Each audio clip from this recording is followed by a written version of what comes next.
Today is the 9th of August, 2025. We're gathered here for the 195th session of Mindfulness for Beginners in English, conducted by Nissarana Vanaya.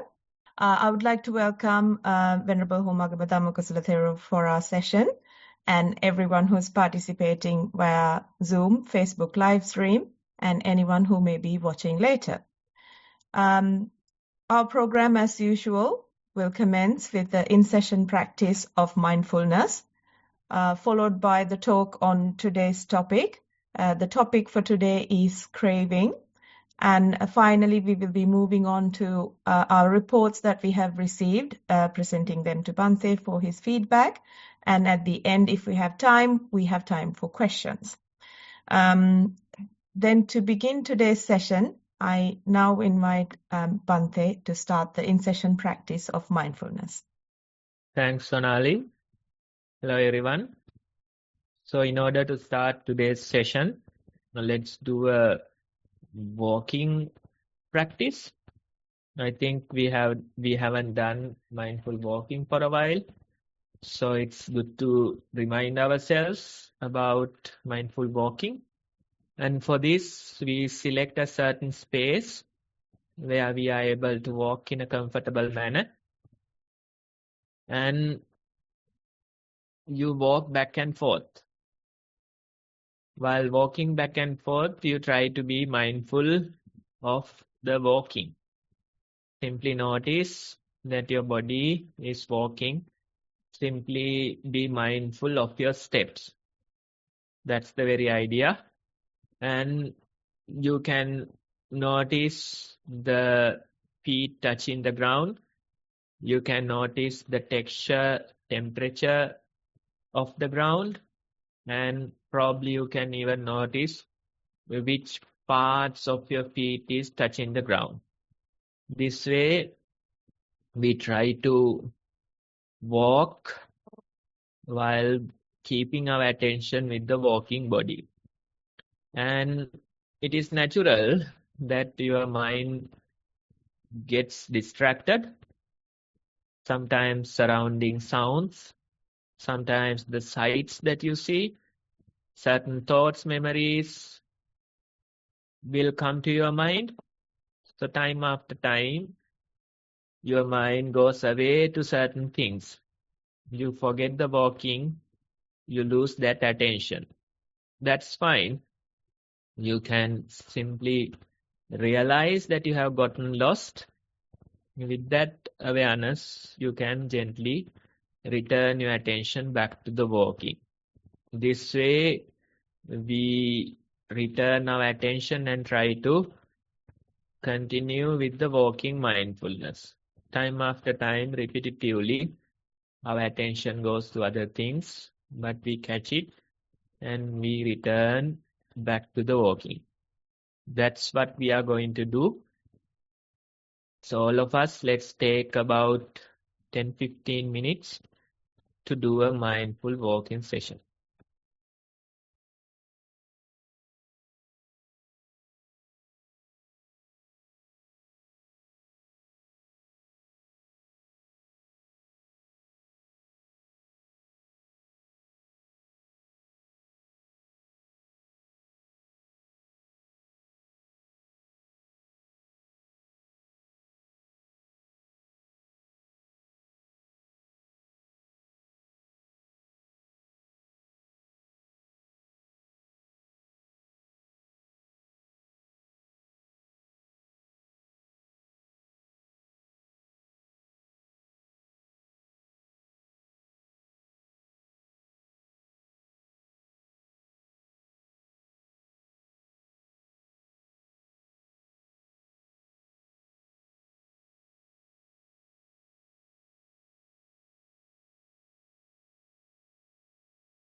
Okay, everyone.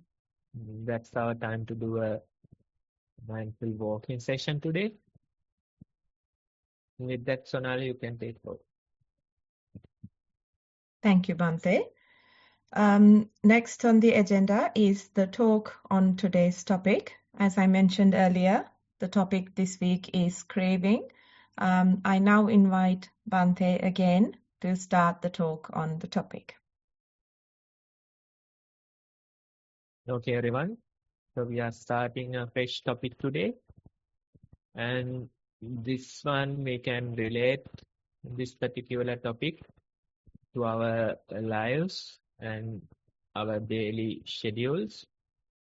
Now, in our life, we try to experience certain things. We try to achieve certain goals. So this way, we continue. And time after time, we prefer having certain pleasurable experiences. Whenever something is bad, whenever something is unpleasant, we try to suppress it, we try to get rid of it. That way, we continue and we try to achieve certain goals, raise children, then certain other things in your life. So this way, we continue and try to develop. But time to time, these unwanted experiences or unpleasant experiences, they appear, they come. And although we try to suppress them, although we try to get rid of them, that doesn't work. And whenever we feel worried, whenever we feel depressed, whenever we feel certain problems in our lives, we try to replace them with pleasant experiences. Maybe let's say if you have a certain addiction, whenever you experience friction, whenever you experience problems, whenever you experience certain troubles, you tend to go towards your addiction. You try to replace that unpleasant experience with a pleasant experience. Whenever we feel worried, whenever we feel depressed, we try to find pleasure in certain addictions we have. By going to an addiction, by going to such experiences, we try to replace the unpleasant experience with a pleasurable one. So this we do. Let's say even some people, they try to stop their addictions. They try to stay sober for a certain while. But after even few months, when they feel too much pressure, when they feel too much friction in life, they prefer going back to their addiction, and they feel that they can replace this pain or unpleasant experience with a pleasant one. That's what we do. In a way, we find these addictions pleasurable, and we prefer going to them whenever we feel certain level of friction. So that's there. Right? So this way we try to replace the unpleasant experiences with the pleasant ones. Time after time we do this. I'm sure in your life also you may have certain such experiences where you try to replace an unpleasant situation with a pleasant one. So this way we often change objects. or we often change experiences. That's our way of living. For example, let's say if you have a certain breakfast today morning, tomorrow you would prefer something else. And day after tomorrow, you might want to try a totally different one.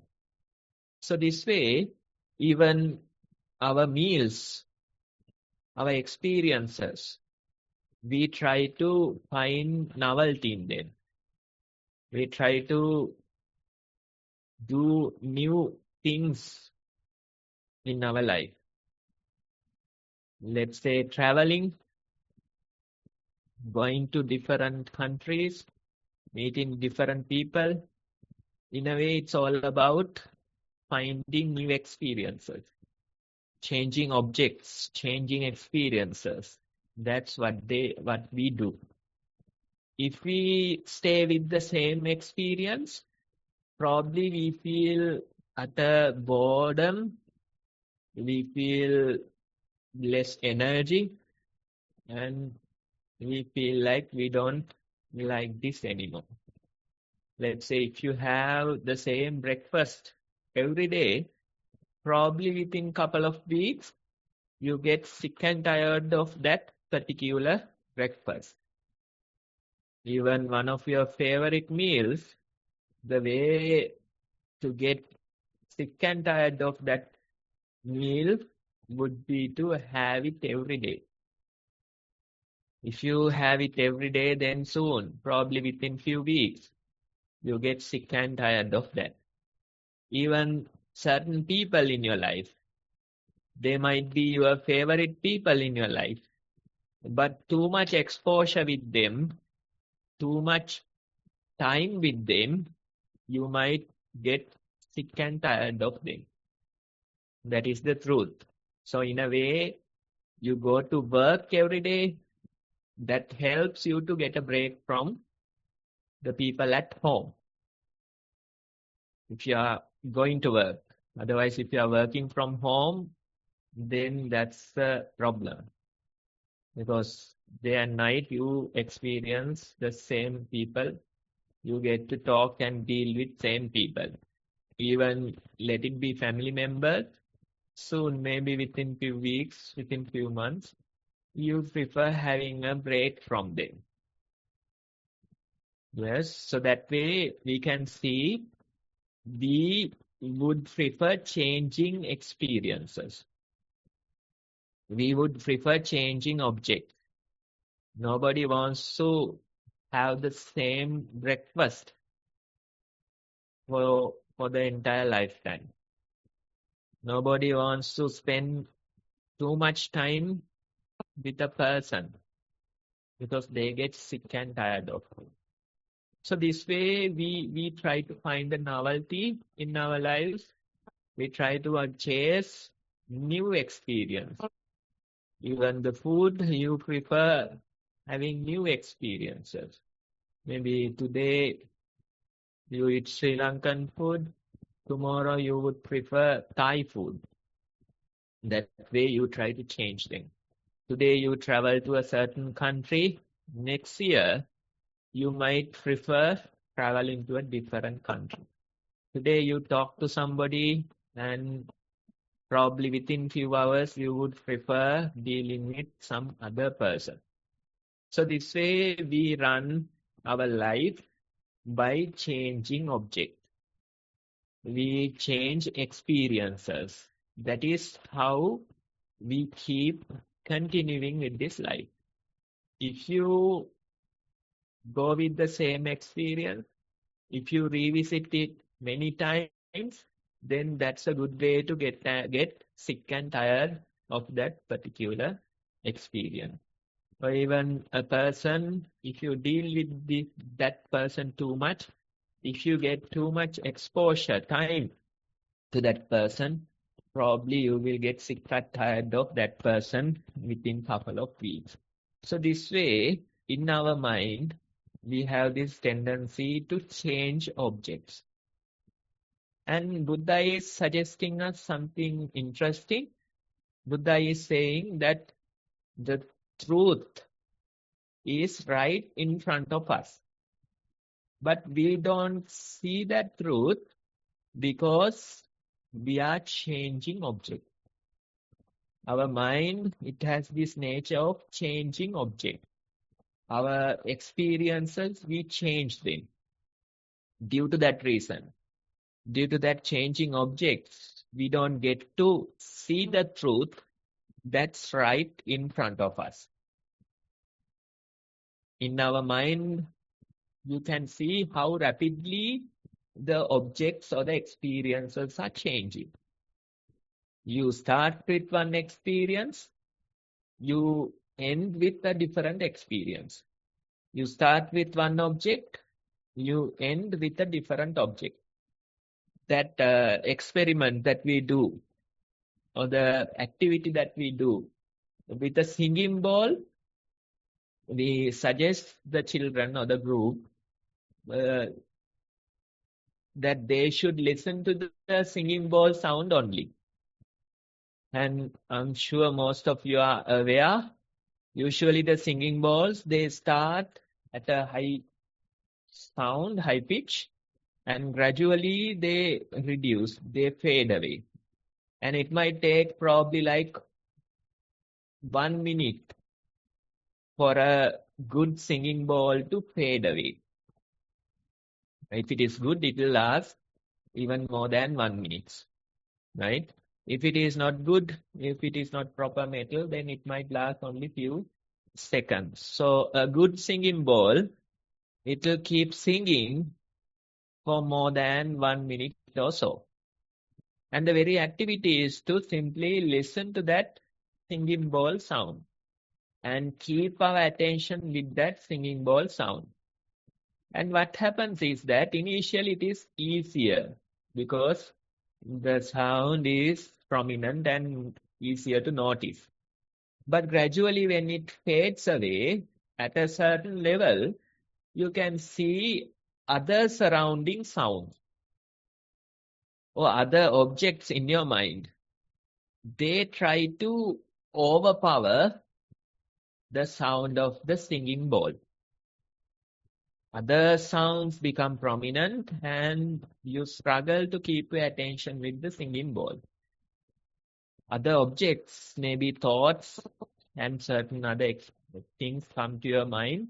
They become prominent and you struggle to keep your attention with the singing bowl sound. So this way, even in that activity, we can really see how our mind works. When a certain object is prominent, it's easier for us to keep our attention with it. But when it fades away, naturally our mind jumps into a new object, a fresh object, a prominent object. That's what happens. But if you try to keep your attention with the same object, if you try to somehow stay with that same object, then you feel that when that object fades away, when that singing bowl sound fades away, you are getting dragged into something deep kind of experience. So even observing a single object and trying to keep our attention with that object, we get dragged into the deep meditative state. So you can see, that's why Buddha is saying, the truth is right in front of us. But we don't get to see it because we are changing object.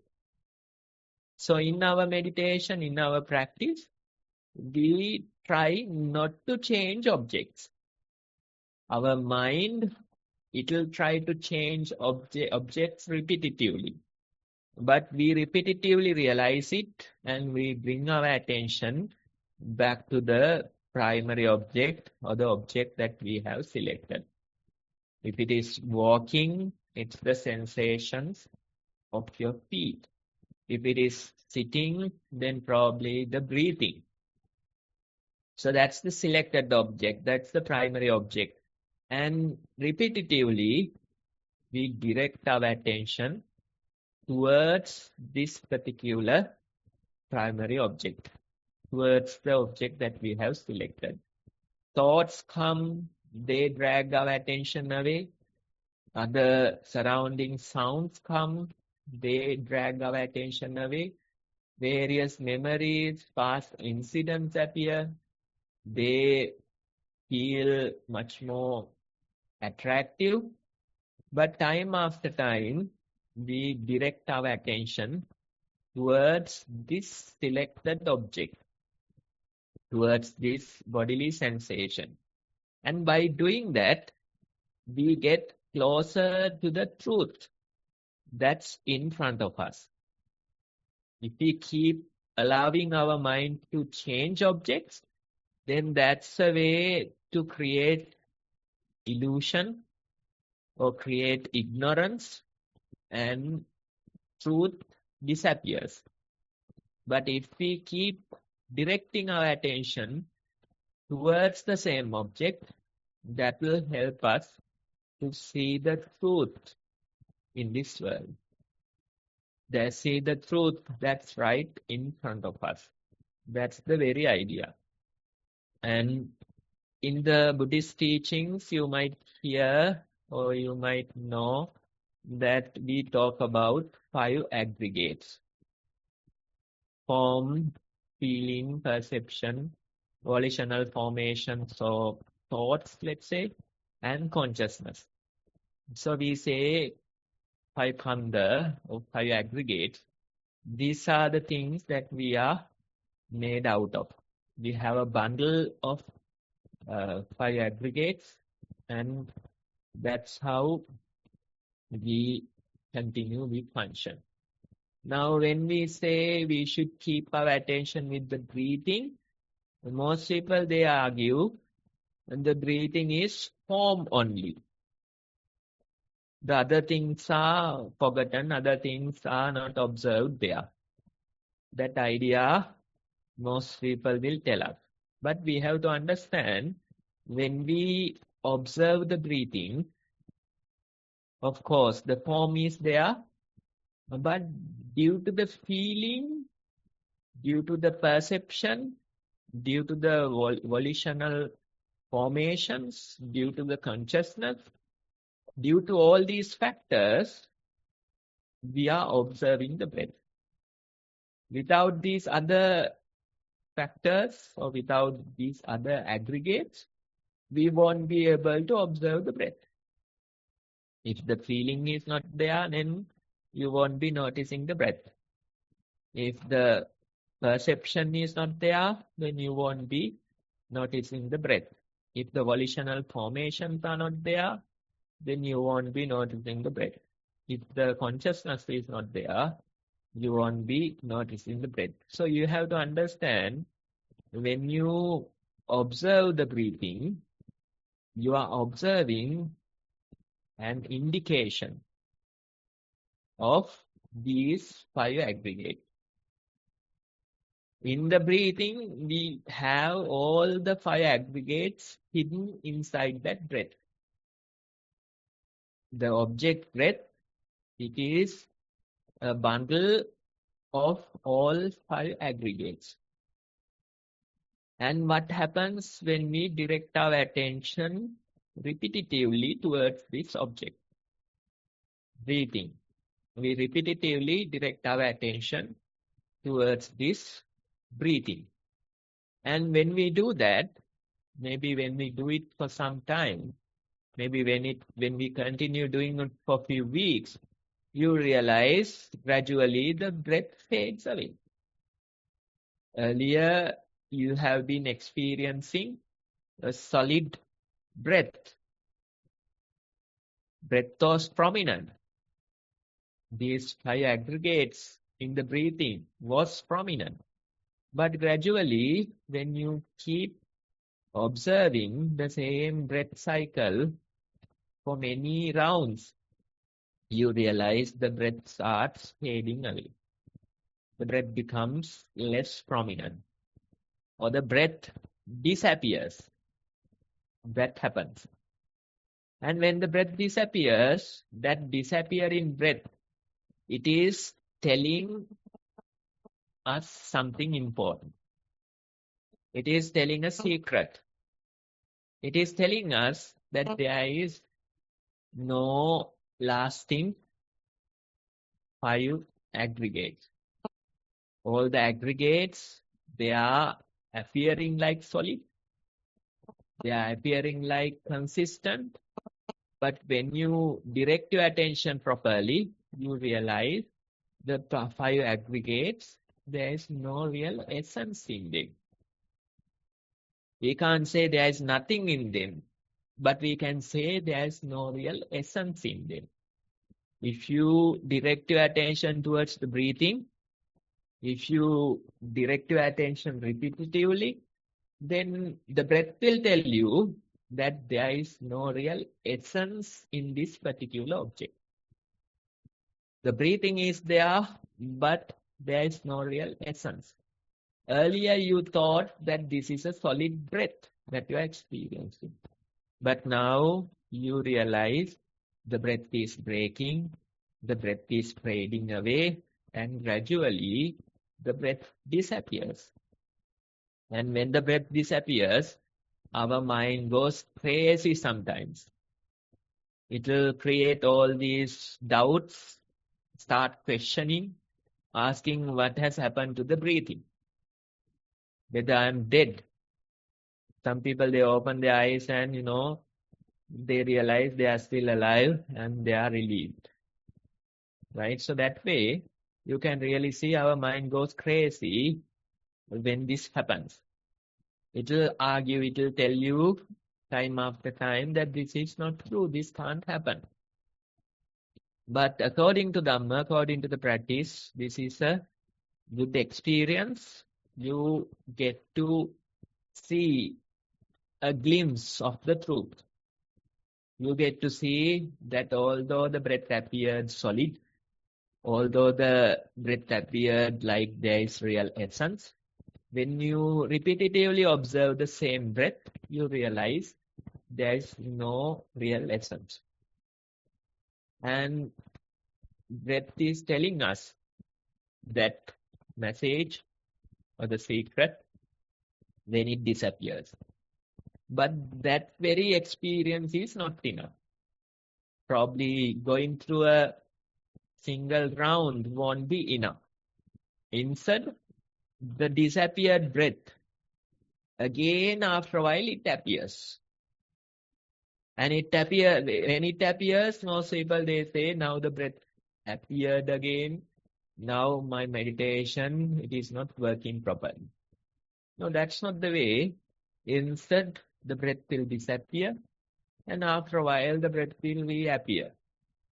Again, the breath will disappear. Again, it will reappear. So this way, we might have to go through many such rounds of breath appearing and disappearing. That's the way of the practice. Experiencing it once won't do it. Instead, you have to experience it for many rounds. Many weeks you might have to continue. Many months you might have to continue. But that's the very idea of the practice. You get to see the reality of this world time after time. Earlier you thought that these things are real. But when you go through these rounds of meditation, you realize there is no real essence in them. That's the very experience or the realization you will have. And when the mind sees for itself, gradually the mind will release the grip. The grip it has on these things. You can't really tell your mind you can't really tell your mind to release that grip. That doesn't work. Even today, I met this German lady. She was interested in practicing, and she wasn't aware about meditation, and she started her discussion asking about anatta, non-self. And then I simply told her, you can learn from books. You hear that according to Dhamma, there is no real self in this. But do you experience it? Do you experience anatta or atta? Do you experience non-self or self? Most of us, we experience the self. Right? Although according to books, we know that this is anatta. There's no self. But time after time, we experience the self. Nobody can't deny that. When something happens, you grip it so tightly, you grip it so strongly, naturally the self appears. And you try to, kill other people, you try to suicide. All those things happen because there's this strong grip in your mind. You can read books and you can tell that this is anatta. But in reality, we are repetitively experiencing the self only. That's what we are experiencing. So the mind, it is not easily releasing this grip. It has this strong grip towards these 5 aggregates. And when the grip becomes even stronger, you might go into a depression. You might go into suicidal thoughts. You might go into anger that will suggest you to kill somebody else. Right? So that's the strong grip that we have in this mind. As long as that grip is there, no matter how many times you suggest that this is anatta, it won't work. Right? So in order to release this grip, you have to go through this painful journey of meditation. That's the only way. You can use the anatta mantra for thousands and thousands of times, but still the mind will grip. That's the true nature of this. Probably like a week ago, this counselor or a therapist who was connected with Satipasala, she came with a young girl. She was like 15 years old, the girl. And this girl was getting treatment from this therapist. And she had this like phone addiction, let's say, addicted to phone and talking to this long distance boyfriend. Throughout the day, this girl is doing only that. Not even feeding herself. Not even washing herself. In the room, on the phone, talking to the boyfriend. That's all she does. And after many months of that addiction, this girl got into certain kind of a problematic state. She wasn't having enough energy in her body because she didn't eat properly for many months. And she didn't go out of her room.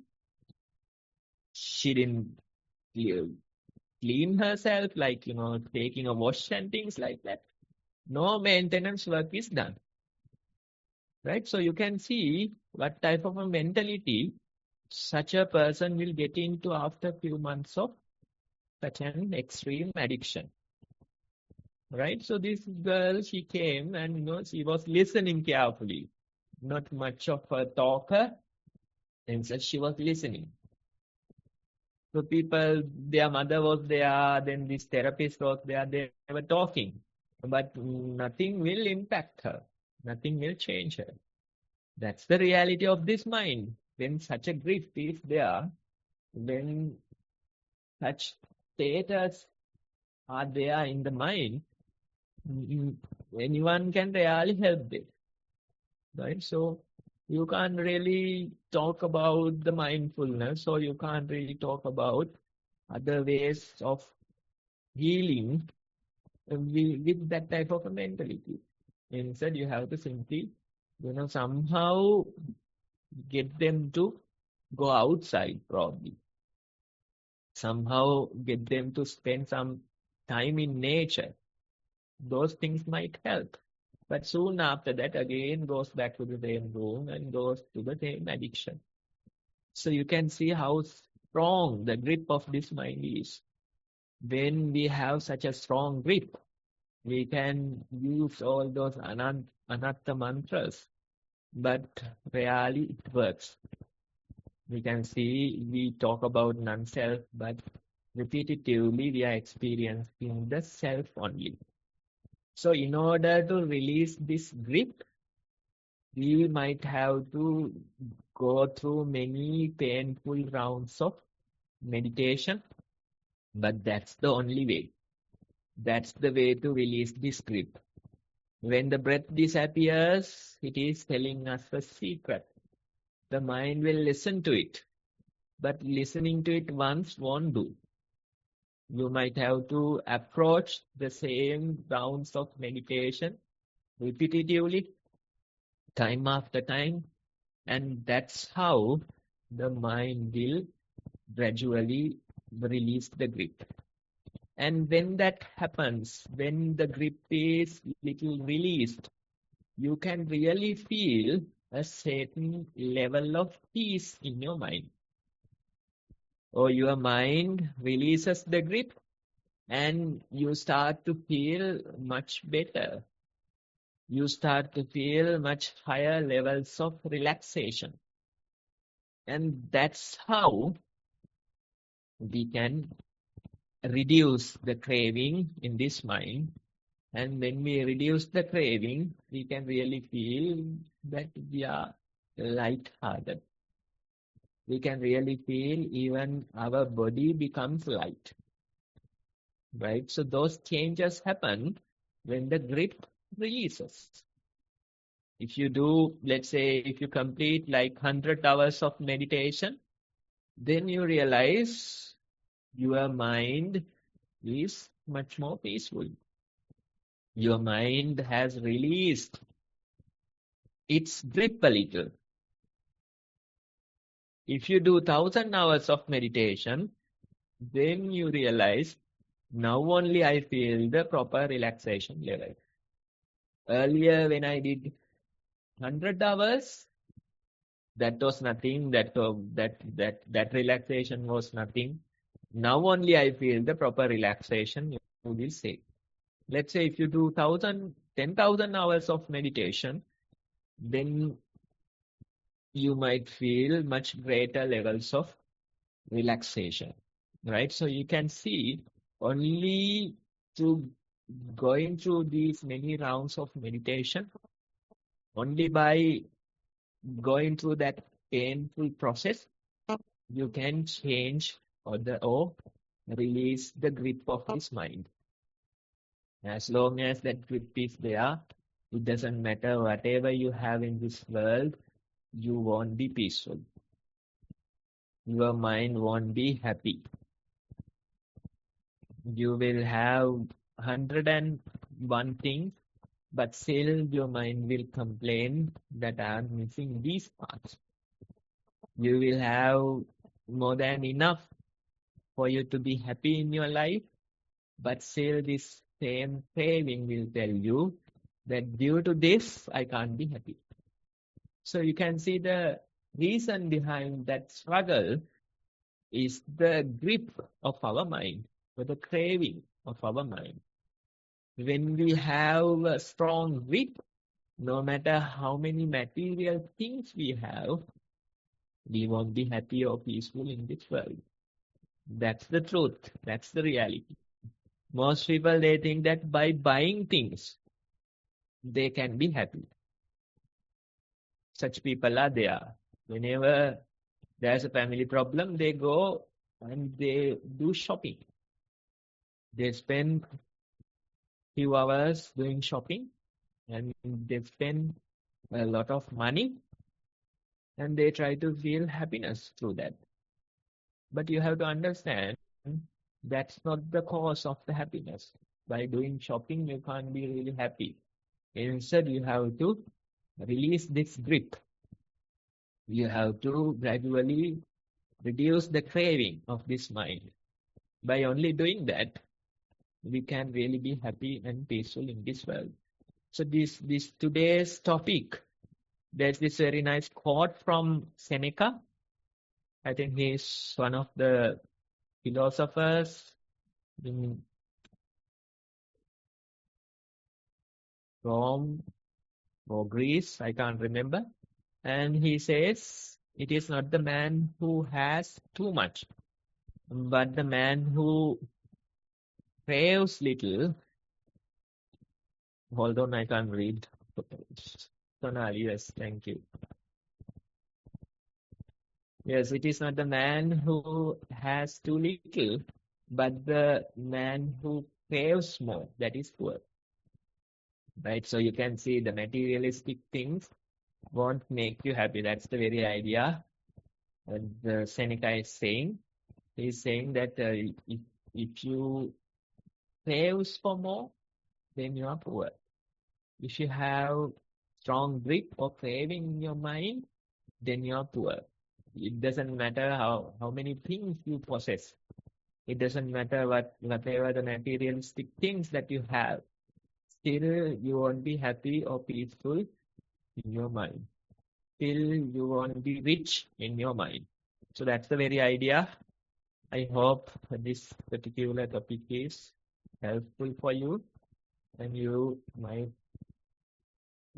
this might encourage you to continue your practice. Thank you, Bhante. Thank you for that talk on today's new topic we have started, craving. With that, we will come to an end of that, and we'll now start the session on the section where we present reports that we have received to Bhante for his feedback.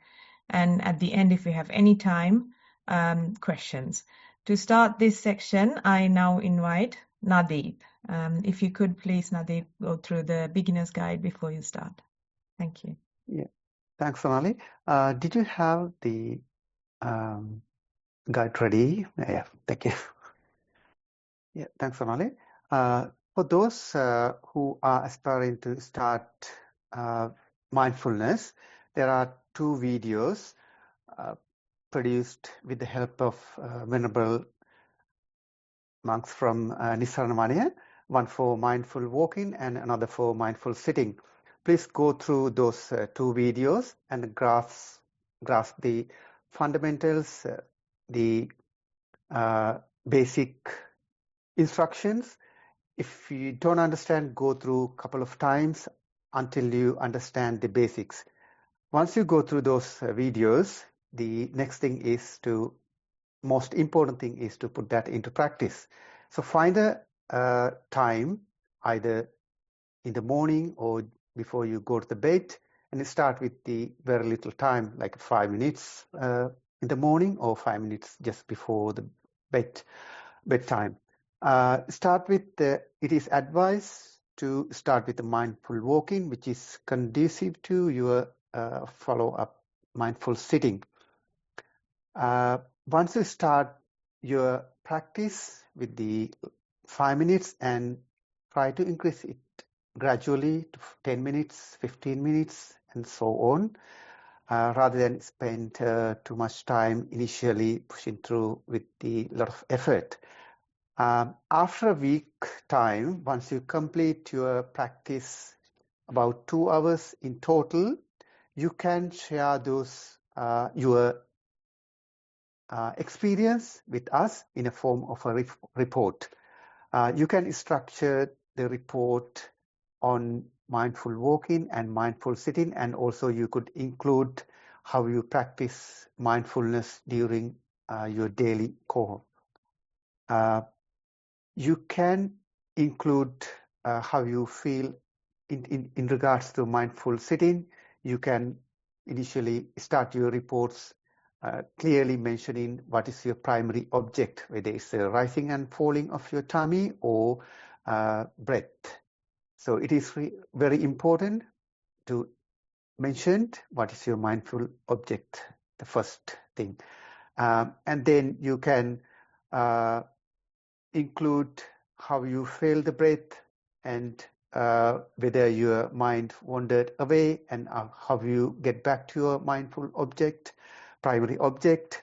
Clearly mention those, how you identify whether you are with your primary object in both mindful walking and mindful sitting.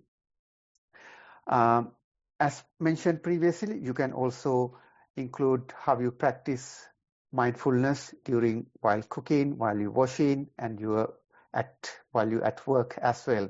To send the reports, we have Google form and email address here. So please feel free to send the report and your experiences with us, share with us. During the program, Venerable Bhante will be available for you to for more instructions to continue your mindful practice. That's all for the instruction, and let me start with the reports. Avsarai Bhante, can I start with the first report?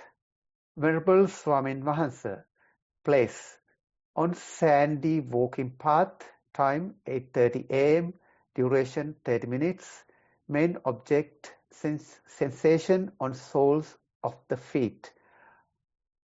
I stood, observed my body as a post, started to walk, labeling feet as left and right, heard beautiful singing of birds. Nearby river played music to calm my meditation. Sun shone on my face and made me hot.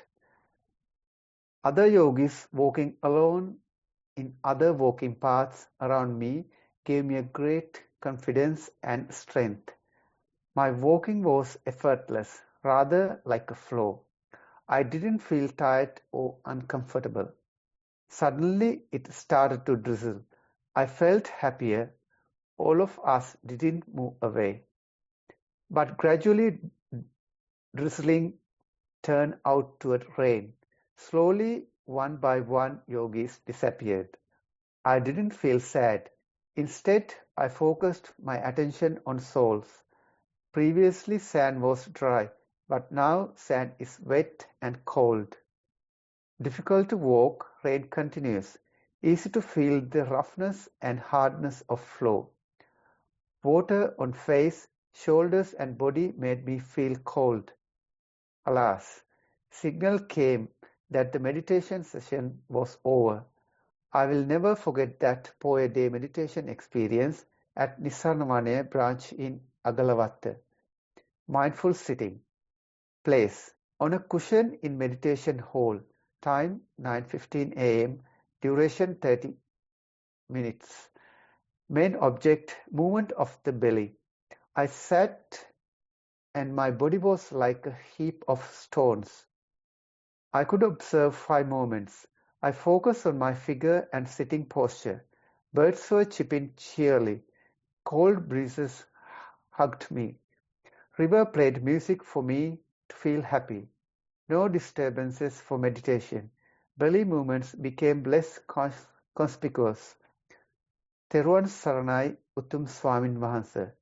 That's the end of the report, Bhante. Okay, so good report, good experience. Now you can see many people, they start their practice and joins with us. And it is an encouragement, of course. But gradually you realize one by one they drop out. That happens. And many people, they have the potential for this, but they are not doing it long enough, so they can't really see results. That happens. Even in commentary to Tripitaka, it says that during the Buddha's time, Savatthi, there were probably like I think like 4 million people, no, 40 million people were there.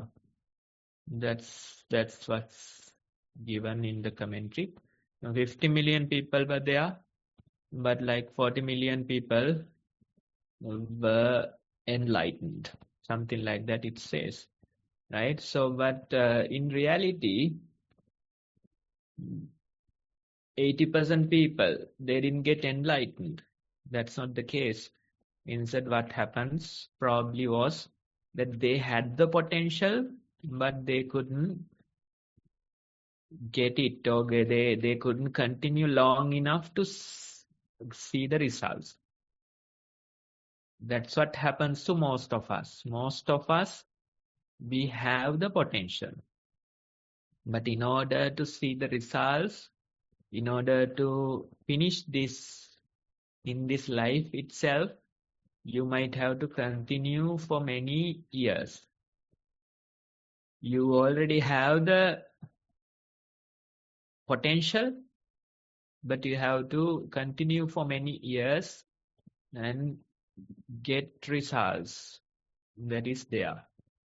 So all of us, we mostly have the potential. Rarely you can find a person who doesn't have this potential. Maybe due to certain mental illnesses, severe mental difficulties. So due to those things, they might not have. But rarely you can find such a person. Most of us, we have the potential. But what happens is that we don't continue long enough. That's the truth. That's the reality. So with us, many people, they start practicing. But soon, one by one, you realize they drop out. That happens. So maybe some other new people might come and join us. Right? So this way, it is a never-ending kind of a cycle. New people come join. Old people, they get discouraged and drop out. So that happens. But if we can continue this journey with the available group of people, then you continue for few months, you continue for few years. Gradually you realize only the people who are continuing, they get to see the proper results. Many people, they start practicing. Couple of weeks, they change the practice, or they forget entirely about the practice. That happens. That is the nature of the mind. That's what most people do. But if you somehow can summon the energy and somehow continue for many years, many months, then that's the only way for you to get real results out of the potential you have. So again and again, I'm saying we all have the potential, but rarely a person continues long enough to get results. That's true. Even that German lady I met today, she was a teacher. She was new to this particular practice. But I gave one of the Satipasala teacher's guidebooks, and it had probably like 20 weeks of lessons in it. 20 weeks, so that's a long time. So I jokingly said her that you teach this course for 20 weeks, and by 20 weeks you'll be enlightened. And she thanked me for the joke. Yes. So although it's a joke, it's not really a joke. You know, you won't get enlightened. Probably that's true. But still, continuing for many weeks, that's the only way to properly understand or get results out of this practice. Otherwise, even this program, you know how many people started, how many people got discouraged and drop out, and how many people probably come as newcomers. So it is always happening this way. Only a little number of people will continue, long enough for them to reveal their real potential and get results out of this practice. So we are happy that you are continuing in the practice. You simply has to do this. The same thing, nothing new. The same walking, same sitting, same daily mindfulness. Can you do it for like 40 more years? When I say 40 more years, many people, they run away with fear.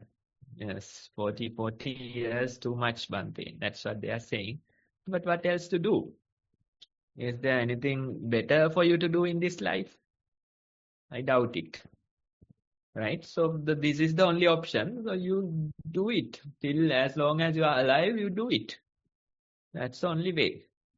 I wish you the courage to continue such a long journey. I was a bit disappointed, Bhante. Never gave us such an inspiration or guarantee. No, it's been 3 years we continue running the program.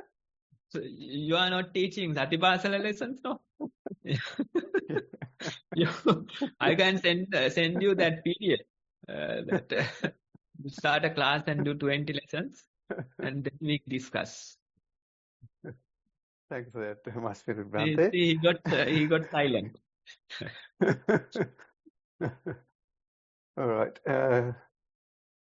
Let me start the second report, Bhante. Mindful walking.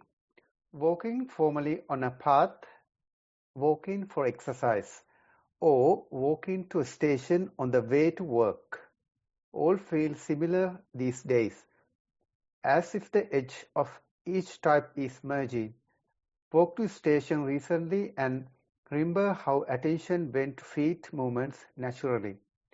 How the breeze felt on skin, various sounds heard in the background, and how the awareness would return to sensation of feet movements again. More alertness noticed when waiting to cross the street and felt how the body weight was shared by both legs. Mindful sitting.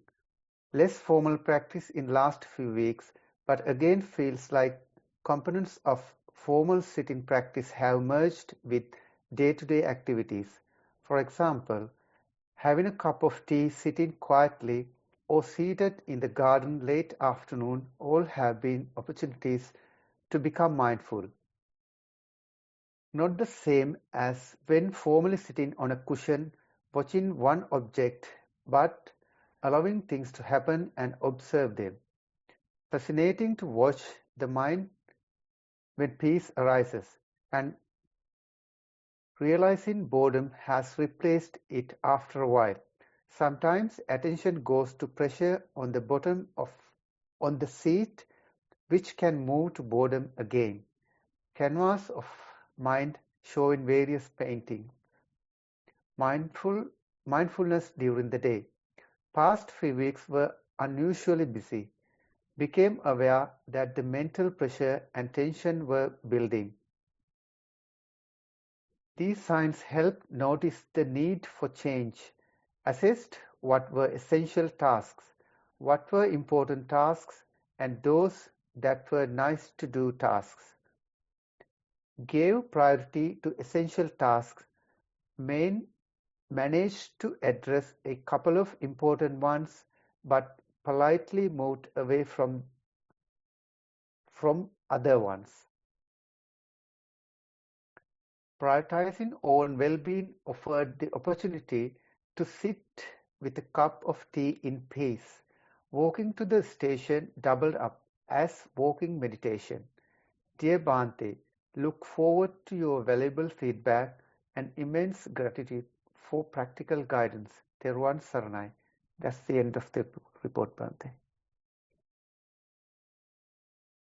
Yes, so let's say when we start the practice, when we do formal meditation, let it be sitting or walking, only during that time you are able to be mindful. And even during that time it is difficult. That's how a beginner will do. They do the walking, they do the sitting, and they realize even during that time, it's really hard to be mindful. And when you do it for some time, you gradually develop the ability to be mindful in the walking and sitting. And when we suggest daily mindfulness or mindful living, they would say that is not even possible in their circumstances. Right? So that's how the beginners will start. But when you do many years, many rounds of meditation, you realize either you sit in meditation, either you walk in meditation, either you walk to station for your daily travels, either you eat your meals, either you talk to somebody, everything becomes like a meditation. And there's no discrimination in your mind between walking, sitting, the formal practice, or daily activities. Right? So you have to probably do for many years till there is no discrimination in your mind. Till there is no difference in your mind. That's the very idea. Right? You do the walking, you feel the same. You go to your daily activities, you feel the same. You come back to a sitting session, you feel the same. There's no discrimination in your mind, or there's no difference in your mind. Whatever you do, you approach it like a meditation and simply do it. Right? That ability is important. When we talk about mindfulness power level, that's the very idea. No matter whatever you do, no matter whatever the objects that come to your mind, your mindfulness is intact. Till that level, you have to develop. That's the very idea. Do the sitting, do the walking, do the daily activities. Time after time, you do it for many years, many months. And gradually you realize whether the formal meditation or mindful living, there's no such difference. There's no such discrimination in your mind. But that is not a suggestion that you should give up. That is not a suggestion that you should give up your walking, sitting, formal practice. That's not the idea. Instead, you do many hours of walking, you do many hours of sitting, you do many hours of my daily mindfulness, and gradually the difference disappears. But still you have to do your proper sitting hours. Still you have to do your walking hours. Still you have to approach your day-to-day mindfulness, right? That way we continue. We support our practice with the sitting, we support our practice with the walking, we support our daily mindfulness, and there's no difference. Although there is no difference, it is not a suggestion that you should stop doing formal meditation. That's not the idea. Even after Buddhahood, the Buddha himself was meditating for many hours. Nothing more to achieve. What else to do? But still, he kept meditating. Doing many hours of walking sometimes. In the teachings, you can really see him probably doing walking meditation till midnight. Right? So many hours of walking, many hours of sitting in meditation. Even the daily life was like a meditation. That was the very idea behind this practice. So in your life also the difference disappears. That's something to be happy. That's some achievement. But you have to let it season for many more years to come. And another thing I noticed in your report is that our attention, it is not unlimited. Our energy, it is not unlimited. Right? So we have a limited energy, we have a limited attention, but that given energy, that given attention is more than enough. What we have to do is we have to choose wisely. That's the very thing. If you give energy to unnecessary things, that's a good way to get into a depression or some other mental illness.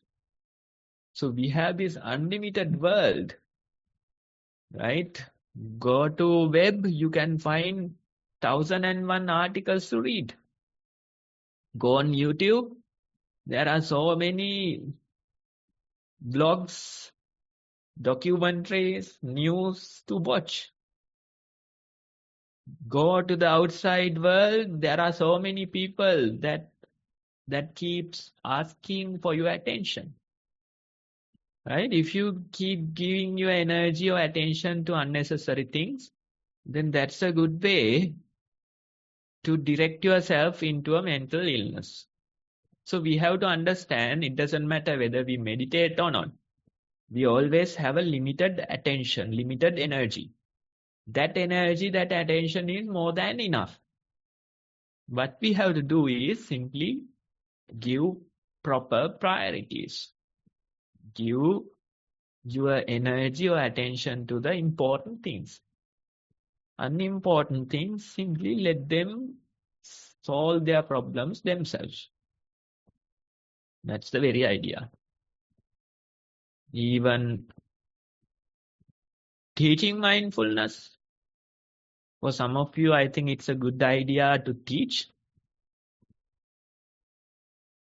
Introduce the mindfulness practice to somebody else, somebody who doesn't know this, somebody who is searching for some kind of a well-being.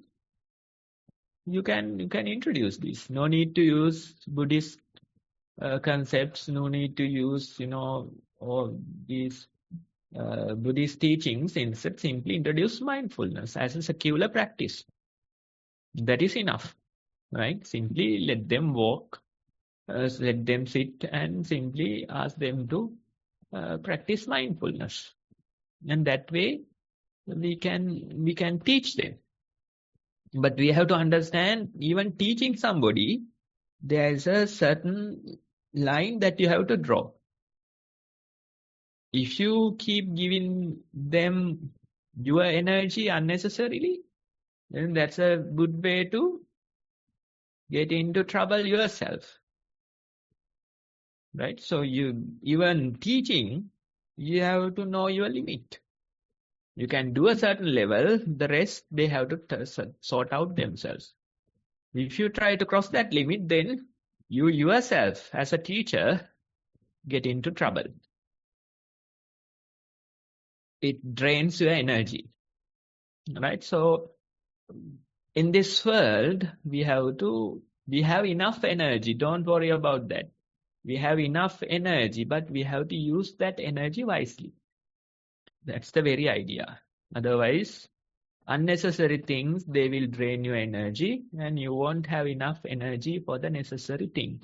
You won't have enough energy for the family members or your personal matters because you have given too much energy or attention to something unimportant.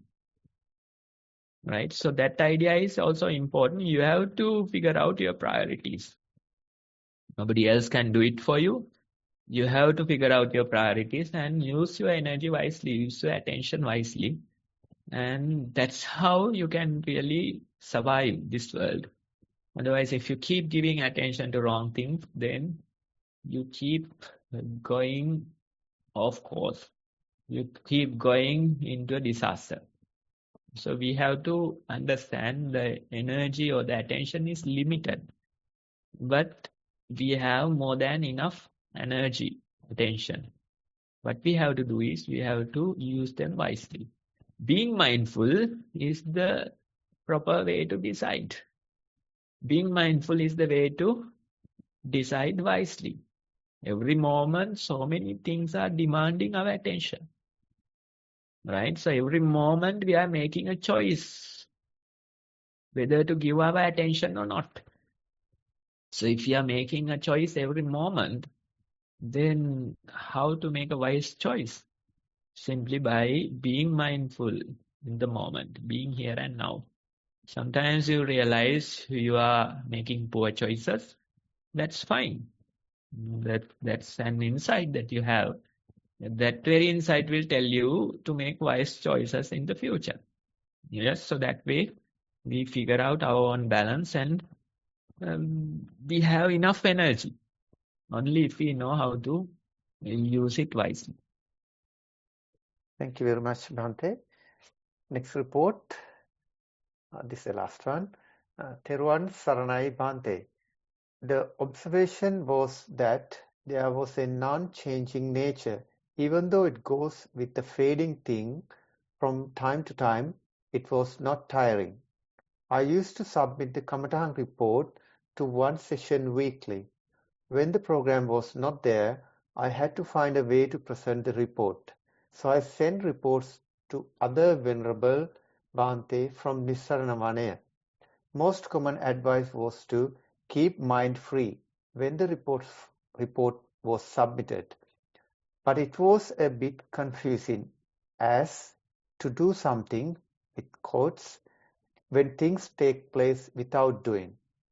Same time with time, I think something a bit confusing there for me as well, Bhante. Same time with the labeling of something as mind also had been dropped. Then the noun, within quotes, mind, what came as it. Like it goes with fading things from time to time, but comes back without effort. With time, this going reduced to few sentences or one sentence. Even though it was more blurred, it was clear. So the last advice from the Venerable Bhante was to become more natural gradually, but spend time without attaching. After reading, it felt like even going slightly with something fades away is not good. So have to avoid even slightly going with fading things. Once in Parayanka, found more tiredness and an urge to be free from going with anything which fades even slightly. Deep down, the advice was popping as be free from even going slightly. So trying to do something and not accepting what is happening made tiredness in Parayanka. Again informed the Venerable Bhante on this, but didn't get a reply. So no reply also a reply, and had to find a way alone. Felt helpless as it was all going smoothly, and trying to be from even slightly going with anything has created tiredness. Then it pointed out as accept things as they are and be with the discomfort if not tiring. It stayed with the tiredness and it decreased. Again, rechecked whether the given advice was misunderstood. Found that it said to be a natural gradually but not at once.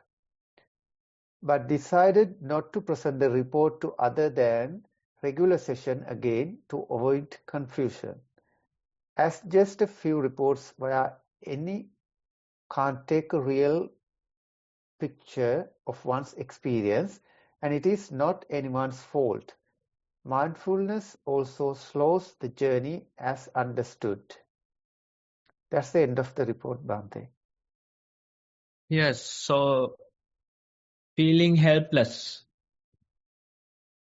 It's good to feel helpless because that will teach you to be your own savior, be your own light. Of course, as a beginner, we depend a lot on others, right? But when we develop our practice, maybe for many months, many years, we should be independent. If you try to depend on others, then it becomes this type of a confusion and you feel helpless. So feeling helpless, there is a greater lesson behind it. Now probably it's your time to be your own savior or be your own light. By doing this practice for many months, many years, we have to develop our own confidence.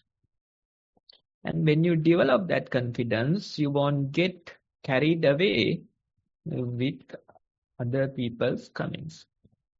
In a discussion, it is always you have to pick and choose the correct advice. Because here there are beginners, there are seasoned practitioners.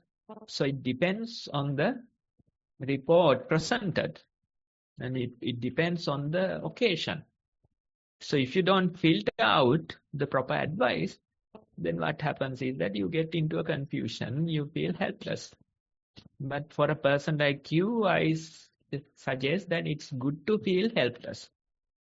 Because then only you realize that you have to develop your own confidence. For a beginner, it's okay. For a beginner, it doesn't matter what the advice they get. They somehow gradually continue the practice. But for a seasoned meditator, if they go into a wrong advice, then that's not good. It's not wrong in the sense that the advice is given, but you filtered it wrong. Probably that particular advice wasn't relevant to you, but you took it anyway, right? So you have to develop your own confidence. You have to develop your own practice. That's how we can really progress. Otherwise, this will happen time after time. If your practice is correct, it doesn't matter what other people will say. You will always know what to do in your practice. Right? That confidence we need. Let's say whoever the meditator in this world will come and tell about their way of practice. We can simply say, is that so? Good, you continue your way. But we know our own practice and we have confidence in it. That is important. Right? Otherwise, you listen to different people, you meet different people in the other ways of practice, and you end up being utterly confused. That's not the way. When the practice is right, we should have the confidence in it. We should know our own practice and we shouldn't filter the incorrect advices. Right? That very idea is important. And in your case, whatever the things that appear, let them come and go. You don't have to suppress them. That's not the way. Tell your mind to go crazy and see whether it will go crazy. No, it won't go. Right? Things appear, they disappear. That's the nature of this world. That very nature you have to accept. You don't try to suppress that. That's not the way. Instead, go with the flow. Whatever comes, let them be. They appear, they rise, they last for a while, they cease. That's the very nature of these things. So if you really want to find the real peace, proper way of, practice, you have to allow that process to continue. That's the only way towards finding real peace. Otherwise, if you try to fight this very nature of this world, it won't create peace in you. Things appear, things disappear. That is the very nature. Thoughts appear, you get carried away for a while, then again it disappears. That very nature you have to accept. That is the very nature of this world. If you try to fight that nature, then what to do? That's a good way to end up with a headache or some other difficulty. Right? So you have to allow things to take their natural course. They appear due to certain causes. When the causes are no longer there, they disappear. That very nature we accept and simply continuing with that experience would be your meditation. Allowing things to come and go freely and simply being with that would be your meditation. Sometimes it becomes pleasant, sometimes it becomes unpleasant. Sometimes the mind calms down. Sometimes the mind is full of chaos. It doesn't matter. Whatever the experience that comes, you have to welcome it. That's your meditation. And I'm sure you have many months of practice to support that. But still you get carried away due to certain kind of idea, maybe not filtering properly and getting a wrong advice. That's the very idea. So we have to filter ourselves. It feels like some kind of a stubborn nature. But that stubborn nature is good for the practice. Otherwise, if you keep listening to everyone, I'm sure you will end up in the worst place in this world. Right? That's for sure. Even from childhood, I have that stubborn nature. No matter what the people say, it feels like listening. It feels like I'm not arguing, I'm not going against it. But listen probably from this ear goes out from the other ear. That's what happens, right? And for the practice, it's good.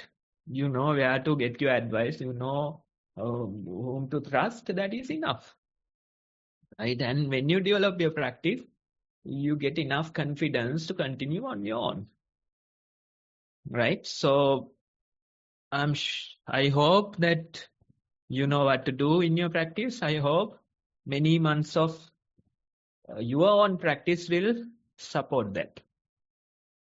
Much merits, Bhante, for the valuable advice. We are just with over time, I guess. So we may not have time for the verbal questions. I would like to hand over to Sonali. Much merit, Bhante, Sadhu. Sonali, over to you. Thank you.